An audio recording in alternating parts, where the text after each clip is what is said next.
জন্মদিনের ভিডিওতে তোমাদের বলেছি আমার ফোন খারাপ হয়ে যাওয়ার কারণে আমি ভিডিও ছাড়তে পারিনি। তো যেই ভিডিওগুলো জমেছিল সেগুলো ভাবলাম তোমাদের সাথে আস্তে আস্তে শেয়ার করি। এই ভিডিওটা ছিল শ্রাবণ মাসের 3য় সোমবারের ভিডিও, যেদিনকে আমরা তারকেশ্বর গেছিলাম বাবার মাথায় জল ঢালার উদ্দেশ্যে। তো ট্রেনে করে পৌঁছে গেলাম ব্যারাকপুর স্টেশনে, সেখান থেকে অটো করে চলে গেলাম ঘাটে। আমরা সেখান থেকে কিনলাম ঘট আর ঠাকুরের জন্য মালা। এখন নৌকা পার করে যাব শেওড়াফুলি। স্নান করে আমরা রওনা দিয়ে দিয়েছি বাবার উদ্দেশ্যে। এখন বাজে বেলা 1টা।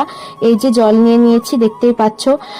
আমরা বাবার কাছে পৌঁছেছি। তারকেশ্বর পৌঁছাতে পৌঁছাতে আমাদের প্রায় বেজে গেছিল ভোর 4টে।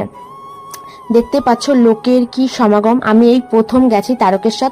মিস্টার মজুমদার অনেকবারই গেছে তারকেশ্বর, কিন্তু আমার এটা ফার্স্ট টাইম। পায়ে ফোসকা পড়ে গেছে, পা ব্যথা হয়ে গেছে, কিন্তু যতবারই মনে হয়েছে আর হাঁটতে পারবো না ততবারই বাবাকে স্মরণ করেছি। আর আমি পুরোটা রাস্তা হেঁটেই গেছি আর বাবার মাথায় জল ঢেলেছি। সেই ভিডিওটা করতে পারিনি, তো নেক্সট টাইম করবো। আজকের ভিডিও এখানে শেষ। টাটা, দেখাবে নেক্সট।